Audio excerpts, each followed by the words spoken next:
Hello students, welcome back to my channel. Okay, so once again I am here with the second part of photosynthesis. So let's start. I have explained up to here that is the role of pigments. जो pigments होते हैं chlorophyll A B, तो उनका role क्या होता है photosynthesis process में. Now the next topic is mechanism of photosynthesis. Yes, photosynthesis का जो मैकेनिज्म है वो एक लॉन्ग प्रोसेस है. There are two types of reactions occur, that is light dependent and light independent, but I have included only one here, that is light dependent reaction, and in which cyclic photophosphorylation and non-cyclic photophosphorylation. Yes, so let's continue. The topic is light dependent. So यहीं से हमको clear हो जाना चाहिए कि इसमें light की ज़रूरत है या लाइट पे डिपेंड है ये. So this is associated with the absorption of light rays. ये किस चीज़ से एसोसिएटेड होता है? लाइट रेज को एब्जॉर्ब करता है, means conversion of their energy, और उनकी एनर्जी को कन्वर्ट करता है in the form of ATP and NADP plus H plus. Okay, this process occurs in the thylakoid membranes of grana and stroma lamellae. और ये होता कहाँ पे है? grana and stroma lamellae में होता है ये. Light energy is utilized in both photosystem first and photosystem second. जो लाइट एनर्जी है वो दोनों में ही यूटिलाइज होता है. And let's have a revision related to photo system. Yes, photo systems क्या होते हैं? These are the green plants have two types of photosynthetic units, that is called photo system. Yes, photo system first जो होता है वो located होता है on both the non appressed part of grana thylakoids as well as stroma थैलाकोइड्स. But जो photo system first होता है वो लोकेटेड होता है एप्रेस्ड पार्ट ऑफ ग्राना थैलाकोइड्स पे, और जो फोटो सिस्टम सेकेंड होता है वो सिर्फ ऑपरेट होता है इन साइक्लिक फोटोफॉस्फोराइलेशन. बट जो फोटो सिस्टम फर्स्ट होता है उसको आप दोनों में वो दोनों में ऑपरेट होता है, वो टेक पार्ट करता है दोनों में, that is non-cyclic photophosphorylation and cyclic photophosphorylation. Yes. So now the various pigment of photosystem first and second absorb sun rays of different wavelengths and transfer this energy to their respective centers. और अपने respective centers को ये energy transfer करते हैं. On receiving light energy, reaction centre becomes activated. जैसे ही light energy को ये receive करते हैं, फोटो सिस्टम्स जो होते हैं वो एक्टिव हो जाते हैं, या आप कह सकते हो एक्टिवेट हो जाते हैं. And leaves the reaction centre, और रिएक्शन सेंटर को वहाँ से छोड़ देते हैं. Electrons release from photo system second, और जब कोई भी इलेक्ट्रॉन फोटो सिस्टम सेकेंड से रिलीज होता है 680 nm and are received by primary electron acceptor called pheophytin. सबसे पहले उनको कौन रिसीव करता है? Primary electron acceptor, that is pheophytin. Next point क्या है इसमें? इनका नेक्स्ट प्रोसेस क्या होता है? Along electron transport chain they move down hill to P700. एक इलेक्ट्रॉन ट्रांसपोर्ट चेन चलती है वहाँ पे, जिसके थ्रू देन वो P700 nm के पास रीच करते हैं. They move from pheophytin to plastoquinone, then cytochrome complex and then plastocyanin. Yes, so you can see over here is the picture कि लाइट डिपेंडेंट रिएक्शन कैसे कैसे होता है. सबसे पहले फोटो सिस्टम सेकेंड पे जब इलेक्ट्रॉन्स एक्टिवेट होते हैं तो उनको प्राइमरी इलेक्ट्रॉन एक्सेप्टर रिसीव करता है. ओके, नेक्स्ट वो कहाँ पे ट्रांसफ़र होते हैं? मैंने आपको यहाँ पे बताया कि वो एक चेन की तरह फॉर्म हो जाता है एक प्रोसेस पूरा वहाँ पे. फिर वो फियोफाइटिन से प्लास्टोक्विनोन के पास जाते हैं, then cytochrome complex and then again plastocyanin के पास. Okay, now next during this transfer electron lose energy which is used to generate ATP. और इस पूरे प्रोसेस के बीच में जो ट्रांसफर ऑफ इलेक्ट्रॉन्स होते हैं वहाँ पे कुछ एनर्जी लूज करते हैं जिसके थ्रू ATP जनरेशन होता है. The process of ATP formation in the presence of light in chloroplast is called photophosphorylation. मैंने आपको पहले बता दिया था. Okay, so now electrons are transfer to photo system first.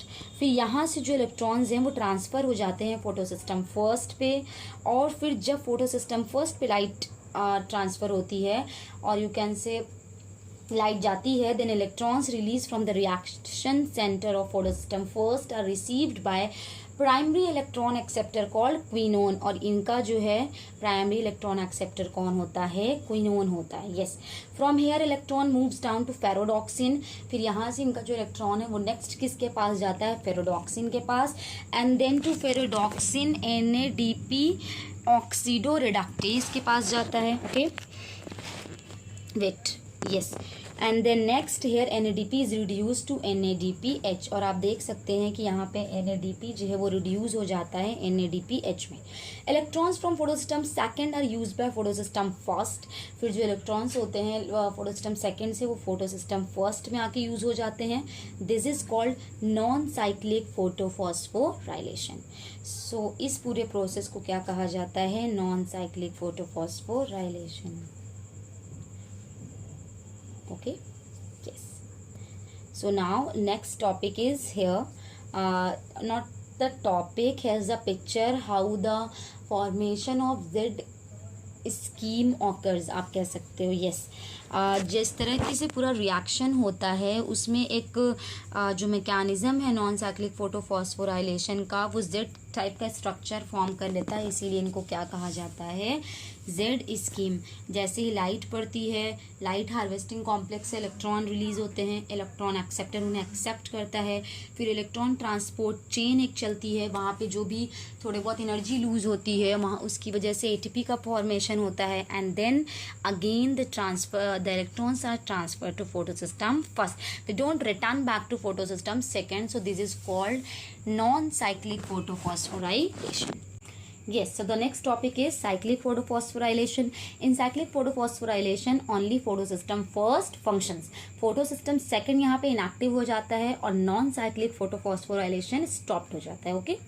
So the process which results in the movement of electrons in a cyclic manner, ऐसा process जिसमें जो electron का मूवमेंट है वो एक साइक्लिक मैनर में चलता है, for synthesizing ATP molecules are called cyclic photophosphorylation. It is a process by which an electron expelled by the photocenter is returned back to it after passing through a series of electron carriers. ये एक ऐसा process होता है जिसमें जहाँ से electrons release होते हैं फोटो सिस्टम से वो रिटर्न बैक वहीं आते हैं, that's why they are also called cyclic.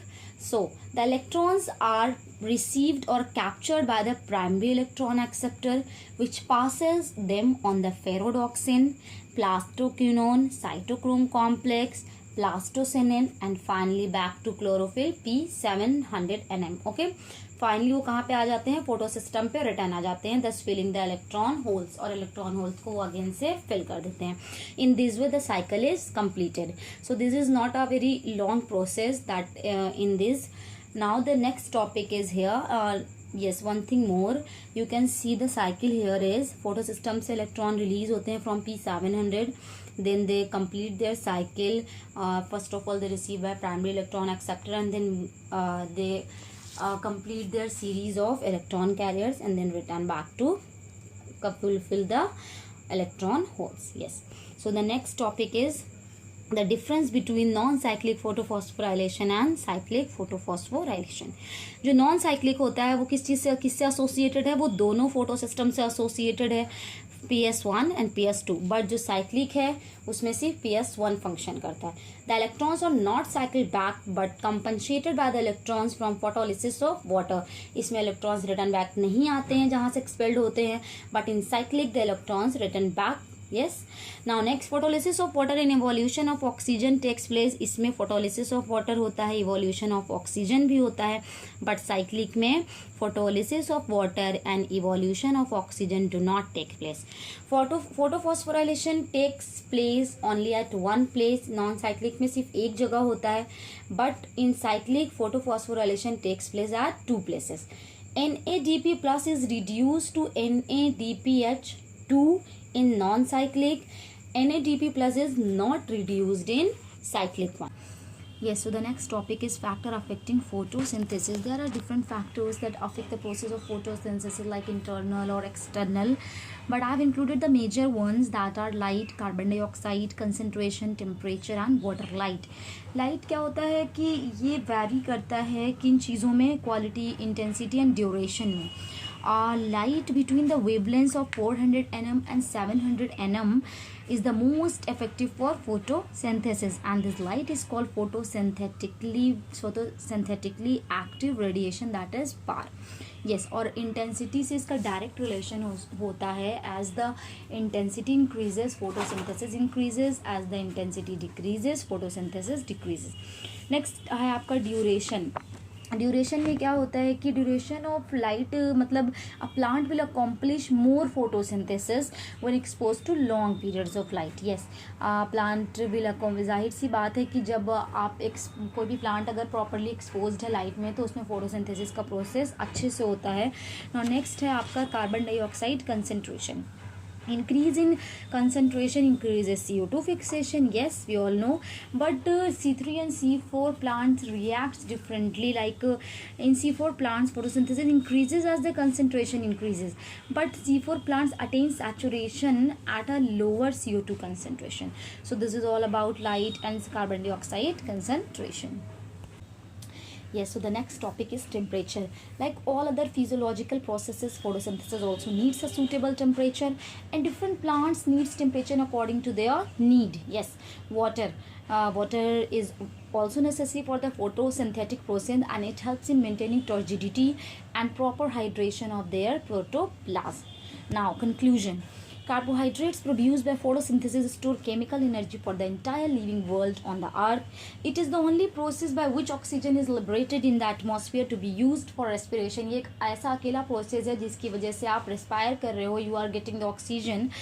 They constitute basic raw material which directly or indirectly give rise to all organic components of plants and animals. Photosynthesis decrease the concentration of CO2 which is being added to the atmosphere by respiration and combustion. Photosynthesis process जो है वो CO2 concentration को भी decrease करता है जो हम release कर रहे हैं या एनवायरनमेंट में जो हमारी वजह से रिलीज हो रहा है. Raising of photosynthesis capacity will increase productivity of agricultural crops for feeding the rising human and the cattle production. अगर हम फोटोसिंथेसिस की कैपेसिटी को इंक्रीज कर सकते हैं तो productivity of agricultural crops for feeding the rising human and cattle production will help out. Okay, so this is all about photosynthesis and you can make this slide more broad. आप इससे भी ज़्यादा इसको बना सकते हैं. You can add more points and you can add major internal and external factors differently. So but I have included all this, so I hope you liked my PPT related to photosynthesis. Like my channel, subscribe it. Thank you students.